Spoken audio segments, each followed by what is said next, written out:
I'm honored to introduce the voices of three young women, Katica Stevanovic, Nina Kustadic, and Natalija Petrovic, whose lived experiences reflect the courage and stories of students who didn't wait for permission to lead, they built leadership together.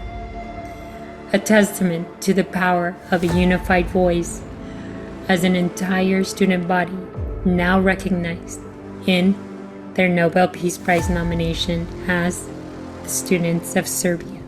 That was the moment I realized how strong we are. We had students from the Faculty of Medicine, as I said, pitching in for first aid. I remember before the plenum, all of us were sitting in a small room and crying because we were under such pressure. Each of the professors said that they were learning from us students. They were learning democracy. What sparked a lot of hatred among some people was that people started silently protesting all throughout the city for then 14, then 15, then 16 minutes, because at first we only knew about the 14 victims. These are the voices of a generation refusing to inherit the fear of the past. The bridges they blocked were never about stopping traffic. They were about opening a way forward.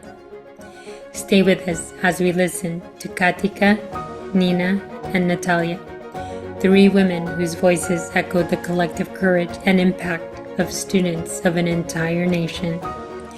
Through their stories, we witness how trust is rebuilt and how a future is shaped by those brave enough to stand together. I'm Liza Florida, and this is Women as Agents of Change, the Students of Serbia. I am your host, Liza Florida, and today's podcast is brought to you by 8 Billion Podcast in partnership with the International Peace Bureau. Our final episode is a very special one. It is a group of women representing the students of Serbia who are Nobel Peace Prize nominees. I would like to welcome Katica Stevanovic, Nina Kustadic, and Natalija Petrovic. Ladies, it is an honor to have you here today.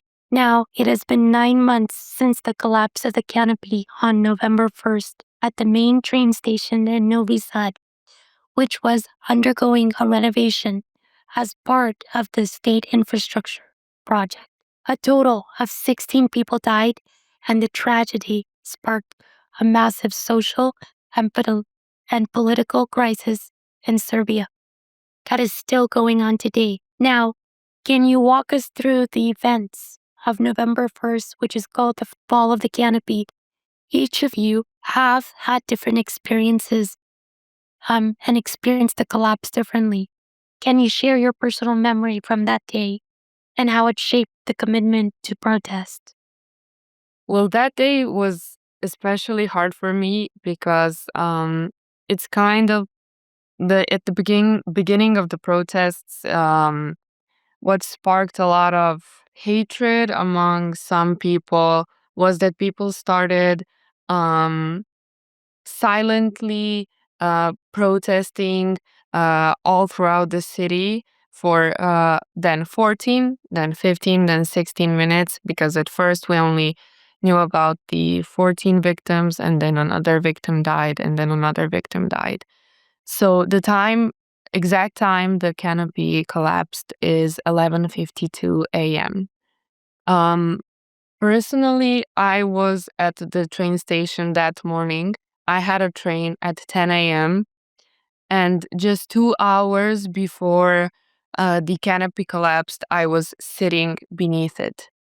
And at the moment when I found out that the canopy collapsed, and at that moment we had no idea what exactly happened, how many victims there are, how many injured there are, and nothing.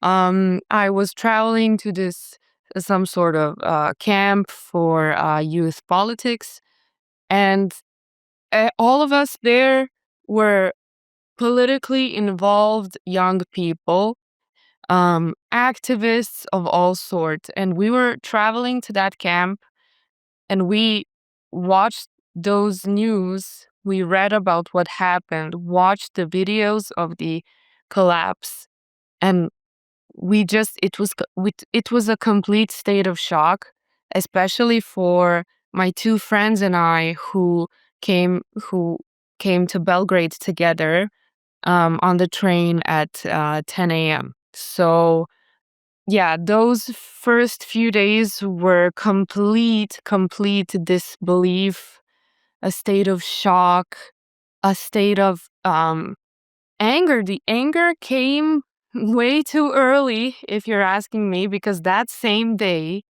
the president lied that the canopy wasn't renovated. And they started deleting articles from the internet about the canopy being renovated. They started deleting information. We found information. We exposed them, put them on our personal social media, and they just started deleting all that. 1 minute it was there, the next it wasn't. And that became like a pattern they had for every bad thing that happens here. First they deny it, and then later they see what the public opinion is like, and then later they will probably be like, oh yeah, we forgot about that part, or something similar. But I think that we at the beginning, we already knew that it was corruption. We already knew who was at fault for that, for the death of those people. And one of the most disgusting things that I can remember from that day is the minister Ivica Dačić saying, we're lucky the ambulance and people who work with medical care didn't have a lot of work on their hands because there were more killed than injured. And I will end with that. Thank you for sharing that. It seems like the main, I feel like everyone, based upon all the talk so far, has felt like this utter shock. It's like a shock to the system that everyone could feel, whether you were next to the train station or not. It's just like it was a call to the collective of the people there. Nino, could you share with us a recounting of that day? Well, to be honest, my memory is usually pretty bad, and I remember everything from that day so vividly still. Um, I live quite near the railway station. I live like a couple of minutes from it. And I remember when it fell that we heard it, but we didn't realize what had happened, what had happened.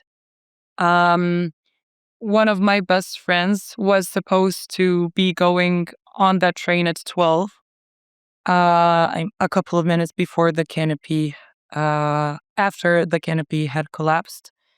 Luckily, she wasn't. Um, and I feel that everybody knew a person that was going to the railway station frequently. And everyone knows somebody that it could have happened to. So that is why it was so terrible for everyone. And that is why we still are in a state of shock, because it was coincidence that the 16 people were injured. And it was coincidence that more weren't. Yes, I'm sorry. It is just a really difficult topic. And then, um, as Natalija said, the news articles just came flooding in, and we didn't know what was going on. We didn't know how it happened. And I think that we weren't able to comprehend the way the corruption would impact all of us. And right now, like as things have been unfolding since the protests have started, we have been able to, I mean, we have just realized how much the corruption has mingled into all of our lives and how much it is impacting all of us. Now, Katica, I know that you were not around in Serbia during the fall of the canopy, but let me have you start and tell me, how has this been a defining moment for the student movement? I think what is really important here to consider, this is not the first time that Serbian students are protesting. This is not the first time that Serbian people are protesting, but this is the first time that we are protesting something that is seemingly so random. And it wasn't random at all. It was corruption and a crime that killed those people. But the thing is, anyone could have been there. And there was a teacher strike at the moment. And it's just by a pure chance of luck that train station wasn't filled with elementary school age children. And I think that randomness is what has moved people so much. And then what happened is that people all over Serbia, led by students, but first it was the people, started protesting and stopping at that time. So Friday, 11:52, every week for a few weeks at first, we were just stopping in silence because it felt wrong to do anything else. And I remember the first Friday that our faculty went out, it was very nerve-wracking because we had class with a very strict professor. And it was like, okay, she's going to write us up for not being there. We're going to lose points. It could impact our grade because we didn't know what she thought. And I sent her an email, just so you know, we will be coming to class a bit late. And we went out and we were all kind of scared. But then we saw she was standing there with us in silence because it felt the dichotomy of going to class at that time while people were being murdered just a week ago. It was too much for us to bear. And we went out. And luckily, our professors were there with us. And the students of the Faculty of Dramatic Arts also went out. And then, just because they were standing with people that are associated with the opposition, they were beaten up. And the thing is, honestly, it's kind of ironic that these protests have started with something that was basically a mistake. They were supposed to beat up the people associated with opposition, but the students were there at the wrong place at the wrong time, and they got beaten up. And the Faculty of Dramatic Arts, in protests, blocked their own faculty, which is part of the Belgrade University of Arts. And this is not the first time. So we had students blocking the universities before, and it lasted for 104 days at the longest, so a bit more than 3 months. Currently, we are, I think, 9 months, so 8 months of the blockades. We are fighting. We far surpass them. But the thing is, it was that they decided to attack the youth that got people so angry. Because even people who are apolitical, they have a student. You know, students have their parents, their grandparents, their aunts, uncles, people that know them. And attacking the youth, attacking the future of academia, future engineers, doctors, lawyers, basically, the hope of the country, I think it's what angered people the most. And we see it even now. The protests are always, the spark is always reignited when they attack the students, because our people are not going to let us go down the drain, and they don't want us to leave the country. Now, Natalija or Nina, do you want to chime in on any of your own sentiments or share how this was a defining moment for the student movement? Or should I go on to how the initial days of organizing started to look like? Well, I think that Katica basically said what was supposed to be said. Those first a couple of weeks before, even not before the Faculty of Drama Arts was blocked, but before the first faculty in Novi Sad, the Faculty of Philosophy was blocked. It was filled with protests. We had the biggest protest in Novi Sad on the 5th of November. That's when some people even demolished the city hall and There was pepper spray. It was filled with police, and it was everywhere. It was really crazy, but people were so mad because, as Katica said, there were a lot of protests even before in Serbia. We had like waves of protests: Serbia against violence, Serbia doesn't want Rio Tinto, and etc., etc. A lot of things.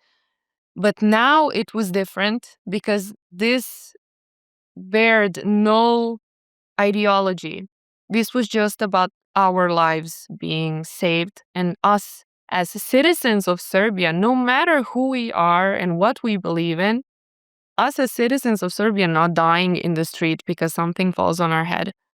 And that has happened since the fall of the canopy. We have seen numerous news of school roofs collapsing, of parts of buildings collapsing in the most in the like in the Knez Mihailova in Belgrade. It's like a street where most tourists and people go through each day, and like a part of another canopy of a building collapsed a couple of weeks ago there. Luckily no one was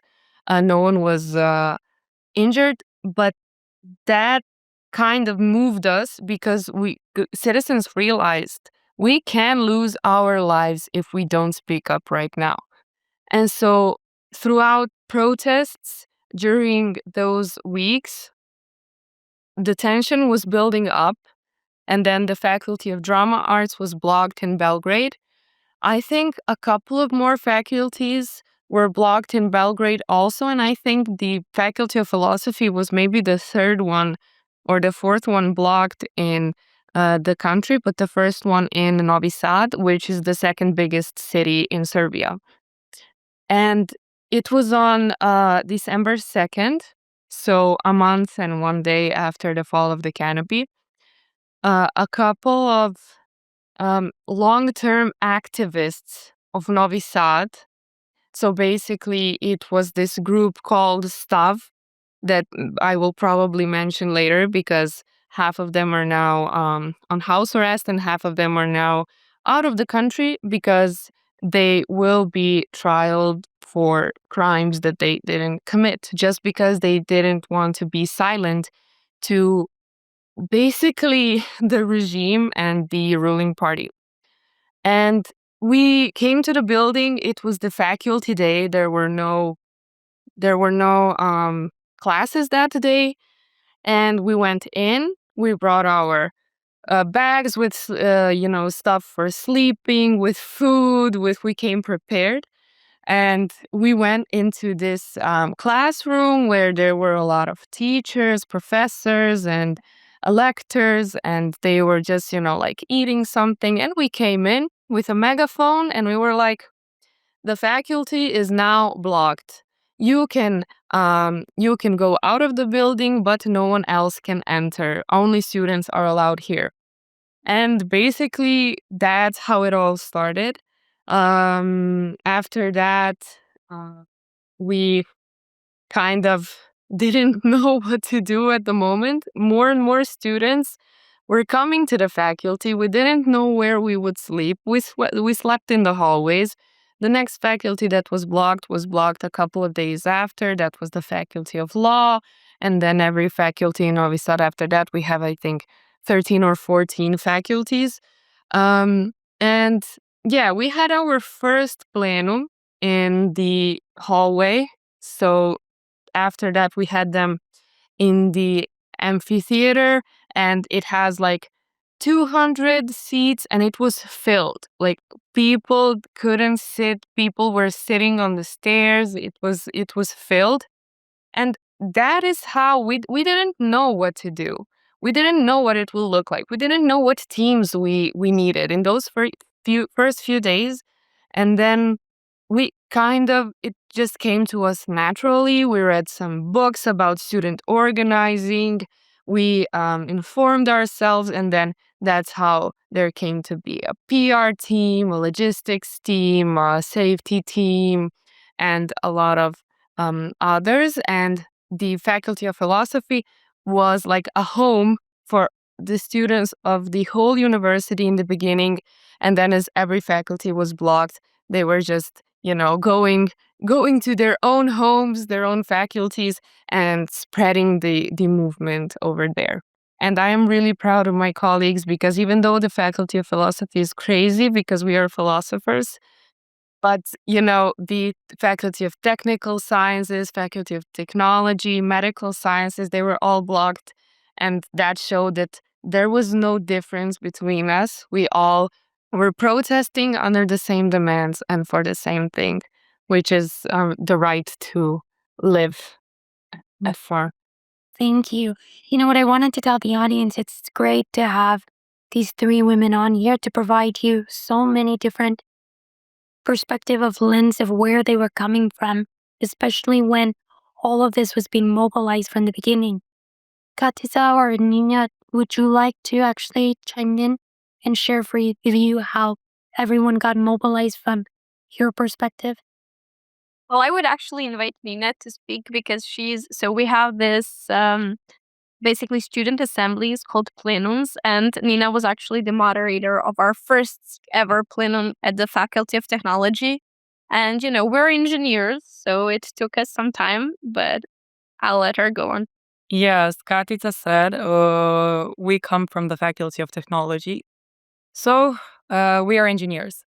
We have a different mindset than the, let's say, sociological and philosophical type of people. I remember what I love about our organization is that a lot of the people that had never met each other have come together. Katica and I have never met before the plenums, and now we have become such close friends because these protests have brought us together. Everything that we have went through since the beginning.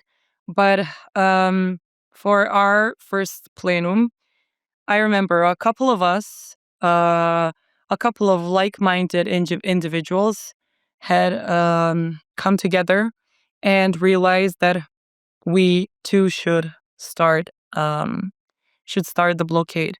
And then the first plenum came. And I remember before the plenum, all of us were sitting in a small room and crying because we were under such pressure, because the professors, a lot of them were stressed about it, and we were under pressure from a lot of the professors, from a lot of the students, because some students didn't want their school year to end in that way or to get paused. And I mean, we were diving into something quite unknown. Um, and then the first plenum started, and each of the professors said that they were learning from us students. They were learning democracy. They were learning listening to one another. I don't know how to define it. I'm sorry. But we had taught them how to listen to one another. We had taught them how to um, listen even to not like-minded individuals, which is what democracy is all about, and I think which is something that had been forgotten in Serbia. And afterwards, I remember the logistics team was the first one to arise. We were bringing so much random stuff to the faculty, our mattresses, our pillows, and we were freezing and we were sleeping under 3 or 4 blankets because it was quite cold because it was December. It was the middle of December. Um, and that's when it all started. Then we had the PR team, our Instagram page started going strong. We started posting a lot of stuff. We started defining our what we want. The PR team, our Instagram page started going strong. We started posting a lot of stuff. We started defining our what we want as the students all together. And yes.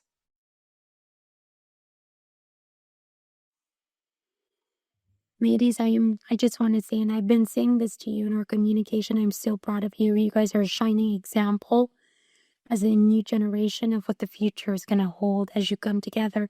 Most especially, when you said that you were listening to, the ideas and the opinions of others about how this should be ran. It's chaotic. You guys are in shock. And yet, everyone around the world looks at you guys as an example of how you guys did this. Now, you guys it's been described as a self-organized student movement. I know that you touched a little bit about the PR logistics and strategy.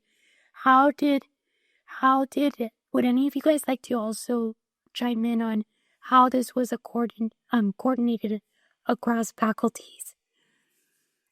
So, basically what we did is, as Natalija said, Faculty of Philosophy was kind of our beacon of hope and knowledge during those times because, they were very studious. They had all these examples from the past, from different countries. And then they were like, okay, before we had these teams. Now, of course, the PR team was very important because back then they didn't have internet. Social media wasn't as much of a thing. And then basically following their example, every faculty has made their own structure. Of course, there were some differences, but very fast, like a few days into the blockades when everyone was blocked. So there is 14 faculties and 33 institutions of higher education, which is like akin to a associate degree that were blocked. So 17 institutions in total, and the building of the rectorate, which is not a faculty of its own. So basically the 17 of us, there was, you would be calling people, and be like, okay, we want to set a meeting where we meet up and we discuss things. So we voted out because all of our decisions are made based on principles of direct diplomacy. We know that is not something that works when you look at a large institution like a country. But for us, it was very important that everyone has a right to speak up. Everyone has a right for their opinion to count. So we voted 3 people, and they had the first university plenum. And then they were discussing the next steps, and it was kind of going back and forth. What was more trickier, you would not believe it, in this age of communication, it was coordinating amongst cities. Because, Novi Sad has 17 institutions, and we have a campus, which has been so valuable for us. Because if I need something, I can just literally walk over, and it's less than 10 minutes to the Faculty of Law or Medicine or Faculty of Technology and stuff. But Belgrade, they have like 40 institutions, and they are dispersed all over the city. We have faculties that are part of the University of Novi Sad, but they're actually not in Novi Sad. They're an hour away by car and things like that. So it was a bit difficult to coordinate it first. And of course, we had some quarrels and squabbles, but always, every time where we would start arguing or bickering about things, somebody would raise their hand and be like, guys, remember while we're here. And we would all get so quiet. Because you remember it. You remember the 1st of November, the way Nina and Natalija described it. And you're just like, okay, this is larger than me. This is larger than all of us individually in this room. This is a matter of survival. So that's how we got together. And that's what's been keeping us going for 9 months. Thank you, Katica, for sharing that. One of the things that I wanted to share was, I know that you just shared some of the challenges. I'm not too sure if any of you guys want to actually chime in on more of that. But what were some of the challenges that you faced organizing large-scale protests, some reaching the largest number in people protest history, especially in Serbia? Maybe some of you guys want to chime in on the March 15th protest?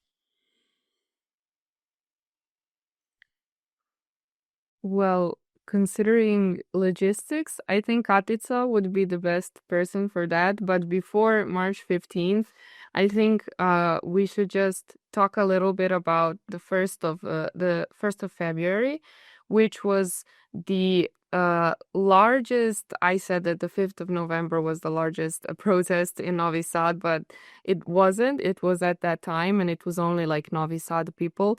But the 1st of February was the largest protest in Novi Sad, where citizens from the whole Serbia came to our city. It was 4 months from the fall of the canopy, and the it's not the logo, it's like the protest was called first second on three bridges. In Serbia, it makes more sense, prvog, drugog na tri mosta, like the 1st of February on the three bridges, because we blocked the three bridges that connect Novi Sad with the other part of Vojvodina, which is Srem, and Novi Sad is in Bačka, and those three bridges are extremely important, especially because one is also a railway bridge. So it was, I think, 200,000 people came to that protest. We were planning it for a month, I think. I was in the PR team, the university PR team, where we were like thinking of marketing for the protest, the social media videos, tactics that we can use, how we can spread the word. We contacted independent media, talked to them. So the PR team was really busy at that time. That was the most important, I think, date from the beginning of the blockades up until that time in Novi Sad. And yeah, I think what is important to for me to say is that when it comes to PR, we don't only use social media and talking to mainstream media, but we also use like we have a team called Street Actions, which is basically a team that does the kind of logistics, and they do a lot of things. I'm not sure. I was a part of that team for some time, but I'm still not sure how I would define. They do a lot of things. And so they would go out at night and, spray paint like come to three bridges, the 1st of February, three bridges and stuff like that. All over the city, we had posters, we had a lot of things. So stickers were also very important. I'm really how I have them in the other room. I'm so mad at myself that I didn't remember to bring them. You can always go grab them. Yeah, I will. But yeah, I think the stickers, especially in the beginning, were really important for our movement, because they were all over the city, and people who are associated with the ruling class, or people who are manipulated by the media, they were always taking it down, and then we were mad, and then we were just making more stickers, and then you kind of knew and recognized someone's like stickers and badges. If they have a badge, then like they are protesting, they are on the right side, and you smile at them in the street. And it's still kind of a thing how we recognize each other. And there was during the spring, there was a period of time when everyone in the street just always had a whistle with them, and you could see like they were wearing it around their necks, like this. And you could just, because that was a period when you didn't know whether you would run into a protest in the street somewhere in the city, in any city, Novi Sad, Belgrade, Niš, anywhere. And most of the time you did run into a protest and blockades. And that was really, nice, because we had a feeling that people were doing something. We were doing something towards our um Ziel. Oh my God, I forgot the word. Towards our goal, of course. And yeah, that is something that is really, really important even now. And yeah, I think that would be it. But now I'm going to go and see if I have the stickers.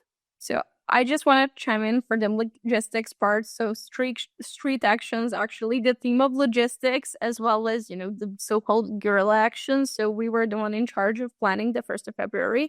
And I remember it was in a meeting and we were brainstorming. So for 1st of February is 3 months from the tragedy. And we're like, okay, 3 months.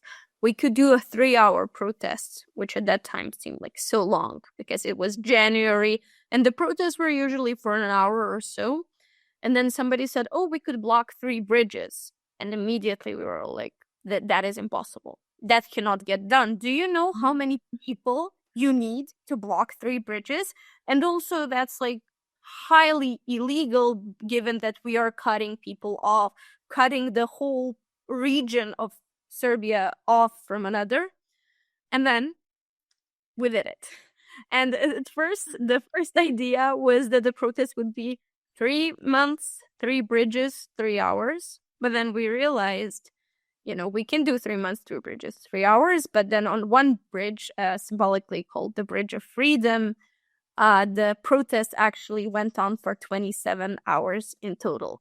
And what was tricky to figure out is that on the other side of the bridge, there is oncology center and center for people with cardiological and pulmonary issues.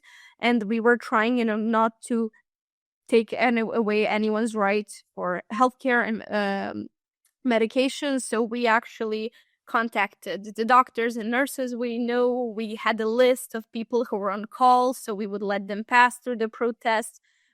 We contacted the ambulance and we invited them to be on the protest the whole time. There was also the firefighters. They were there for the whole of 27 hours. And the thing is, the fact that they did that, like even the communal, so like the people that take away your garbage, they brought like extra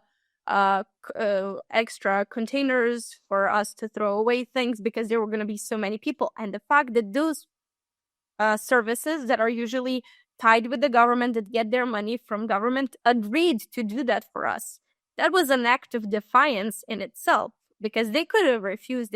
Because we do not our protests, even though we announce them on social media, we do not go to the police and specifically tell them there is going to be a protest at that time, because if you want to do that, you have to be a registered organization, and we are just students in the blockades. We are not actually like legally an organization, so we can't do that. But we have this we had before this sort of silent agreement with the police. They followed our social media, and that protest was announced 2 months in advance, 2 weeks in advance, so they knew. But the thing is, we had all of those services ready, and of course also our first responders, so students of medicine and people that are trained in CPR and stuff, on the premises. And there were people who they got overwhelmed, they fainted.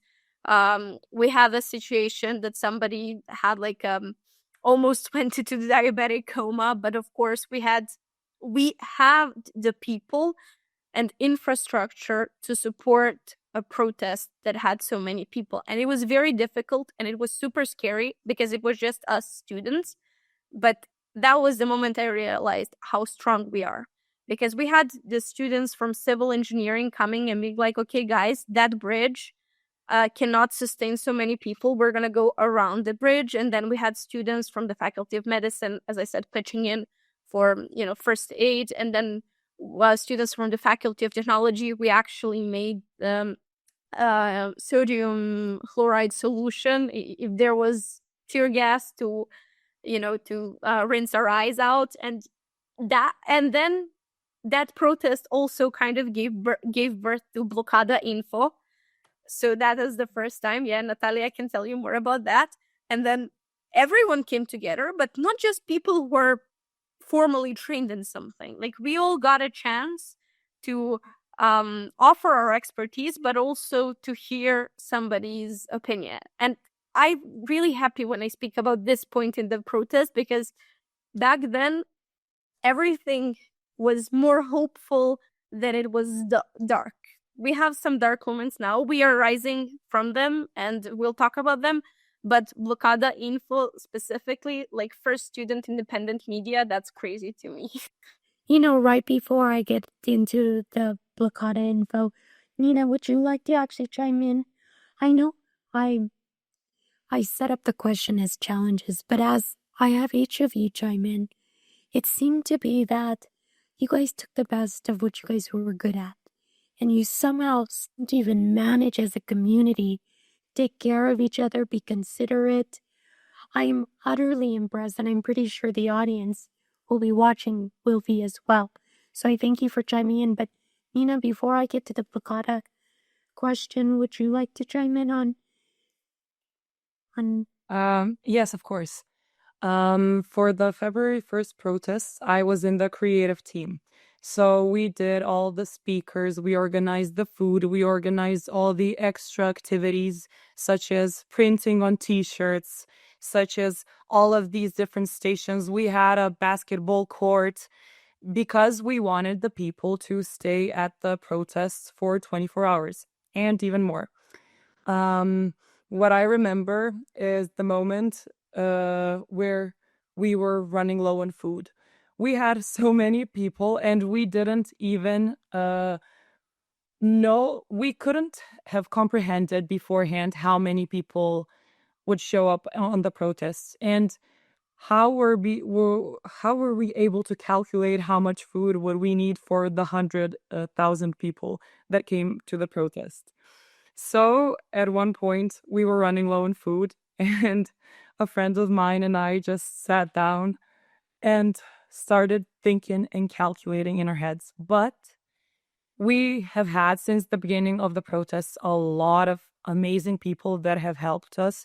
And without them, we wouldn't have been able to come so far as we have come now. So we managed to get more food. And yes, I mean, that was one of the challenges because it was really cold outside and people were under in the tents, and we had to bring more blankets for them, and we had to, Katica was in the logistics for the fire things. I don't know how to define them in English, but it was a lot of stuff that we had to think about. We also had to think about what we would do with the garbage afterwards, because what I'm really proud of is that after each and every one of our protests, we clean everything. We have never left trash on the streets after, because we take care of our country and we take care of our cities. And that was the same as February the 1st. So yes, and there was also, because of course we didn't have signal on our phones, so we always use like talkie-walkies. I don't know how to say it in English. And Walkie-talkies? Or like, yeah, walkie-talkies. yes, Yeah. walkie-talkies. Yes, Yeah. I sometimes mismatch the word. Anyways, we use the walkie-talkies, and at one point even they ran out of battery, and so we were in the dark and we didn't know what to do. And then you always have to think of new ways of, and then people come to us and they give us aggregates, and then we recharge them on them. And so much logistics goes into each and every detail, and I'm so proud of everyone that has organized anything, because I know that we have come so far and that we have grown so much.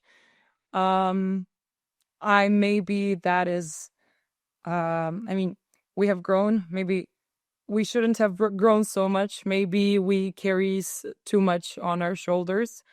But I feel that, I don't know.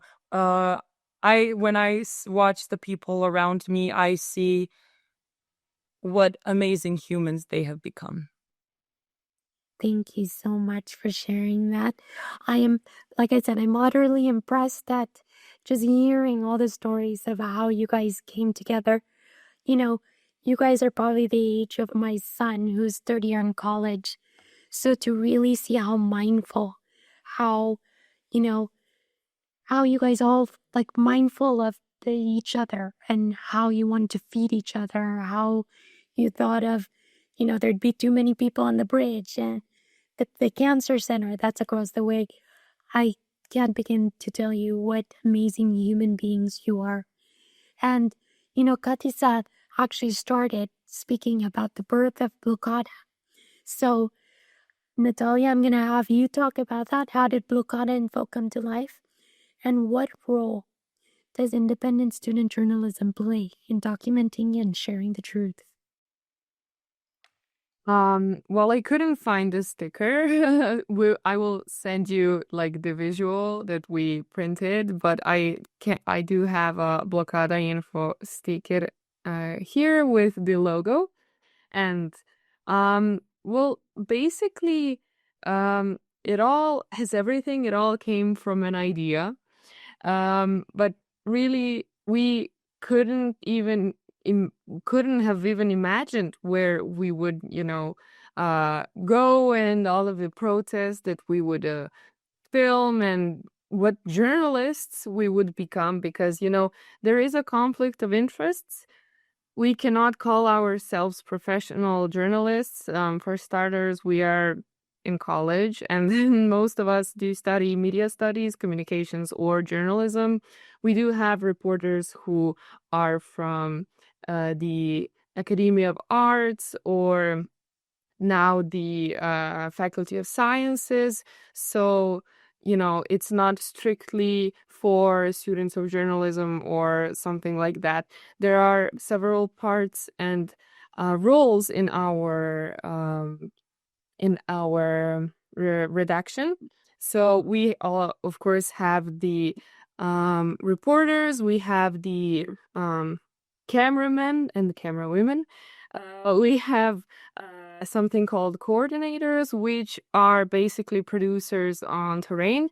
They help us gather people we will talk to, move around, because the first protest that we actually did, we weren't even called Blockada Info. We had student press. My brain isn't working. Accreditation. Yeah. And we were just, very lost, and we were live for 24 hours, and that was crazy, because the protest lasted for 27 hours, because at the end of the protest there was the first citizen plenum, where people decided whether they wanted to stay at the protest for 3 more hours, and they voted yes. So, but we didn't film those 3 hours, because basically nothing happened, and the people were cleaning the streets and the park, which I'm also, as Nina said, very proud of my fellow, Serbians, because we are so responsible of our environment. Anyway, we didn't know what we were getting into, but we wouldn't even become what we were on the 1st of February if there wasn't for the support of our professors. One of our professors is also a journalist on N1, which is the main independent media outlet in Serbia currently. And whenever there is a protest or there is something important happening, people turn to N1, basically, in English. So they helped us with logistics. They gave us the camera, they gave us the microphone, and yeah, basically, if it wasn't for them, now we have different people who gave us the professional equipment, I must say, the TV camera, the microphones, the batteries, I don't know, I cannot even begin to tell you what things you need when you are doing something like this. And in the beginning, we were only going live from the bigger protests. The first one was in Novi Sad. The second was in Kragujevac on the 15th of February. And then we had Niš on the 1st of March. And then we had Belgrade on the 15th of March, which was, I think, one of the hardest emissions that we did, because the signal, there were so many people, even us with a Starlink, with many SIM cards, we just couldn't do it. But then the trend of very long, big, huge protests stopped with the 15th, when 800,000 people came to Belgrade.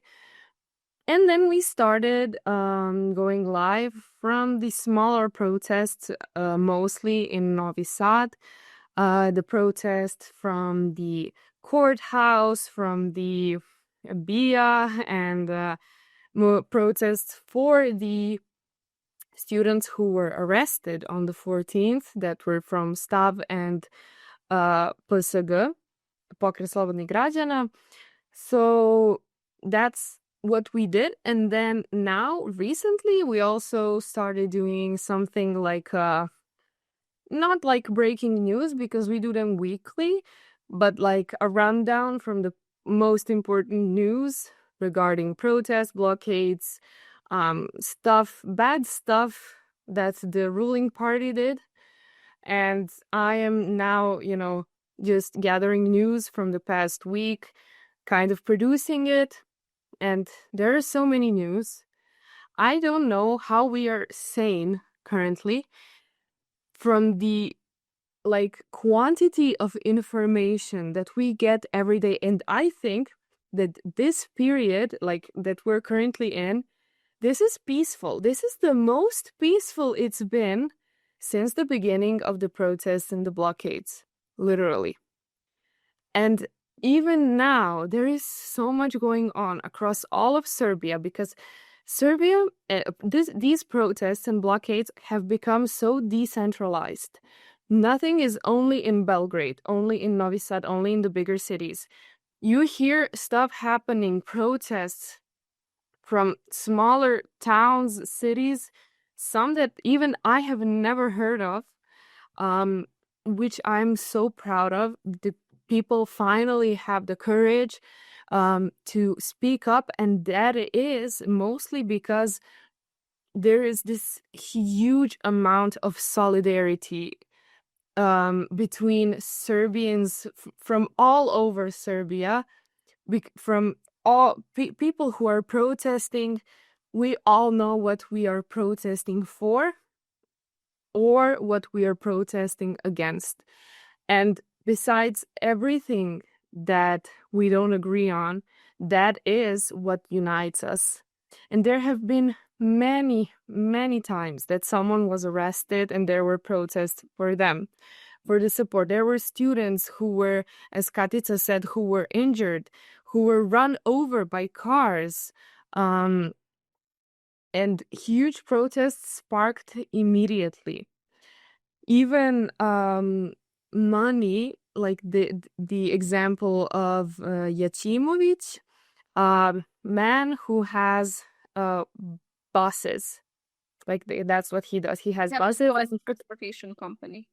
Yes, and they took his registration plates as he was riding students to Belgrade on the 28th. Yeah, and he is from it's not a village, but a really small place next to Novi Sad. And that is all he has. And people raised, diaspora raised, I think, more than 20,000, more than 20,000, a lot of money, tens of thousands of euros for him. And even in Serbia, there is so much solidarity. The IT people, like programmers, even they, I think I do have here, of course I don't, even they have stood up, people who are in Serbia for Serbia's standards, which are, let's not talk about that. For Serbia standards, they are, rich. they are living on the high end. They are, they have, um, uh, they earn a couple of thousands of euros per month, and that is for us like, wow. And even they are fed up. Like, they have nothing to worry about. And that was kind of a sign when we were like, okay, something big is happening. If like the elite, they're not the elite, but you get what I'm saying. If they are speaking out, then this is actually huge. And the way they helped was with also with money, and they were collecting they have funds for teachers of high schools and elementary schools who were striking, who weren't actually getting paid, and professors who weren't getting paid because there were no classes and there were all kinds of pressures. So basically, let me get back to Blokada Info. We're a small, redaction of, I don't know, maybe there are like 30 or 40 of us. And we have had people, even more people come to us, work with us. And I think in Serbia, the media scene is like the opposite of plural. That it's, it's very bad.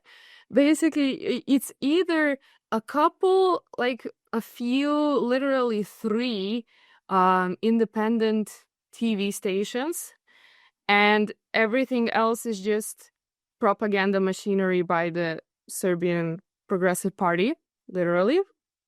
And we have also more free portals online and stuff like that.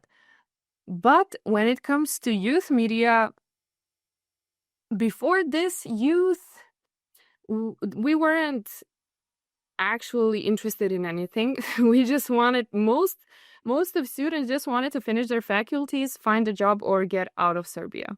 That's it. But now we actually had a chance to do something that wasn't bare survival, even though we are fighting for survival.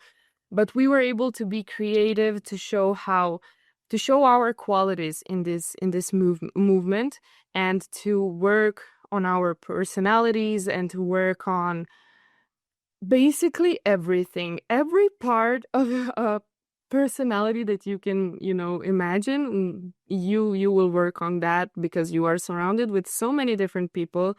You learn about yourself, and you learn about everyone else, basically. And we were the first like student thing media that happened. There were some other in Belgrade and in Niš, but I think they aren't as popular as Blokada Info, because we were the first that started, and we actually, like, live for 24 hours, live for then 15 hours or whatever, we were there. And, people are kind of got used to us, and people stop us on the street or somewhere when we're at work and nowhere connected to the blockades and the faculties. And they're like, are you in Blokada Info? And that is what warms our heart. That is literally beautiful. And they always, compliment us. And we, don't take that for granted. The trust people have in us, even though, as I said, there is a conflict of interest, we do try to be professional as much as we can, because, journalism and PR doesn't work together. That's what we, like, the first and most important thing we learn in media studies. So, yeah, I think I will stop now here because I can go on forever. But there is also, there is one, like, web portal of our university, which is called Univerzitetski odjek. But they have actually, it's students from journalism in the Faculty of Philosophy, but they have remained professional. They have remained objective. Meanwhile, we as media of students in the blockade, it's, kind of different. And they also report on many other topics while we focus on just these that are connected to our movement and everything that is going on. You know what it sounds like, ladies? You guys are birthing a new nation, completely different, with a whole infrastructure of everything you could have ever wanted. It is going to be a dream nation.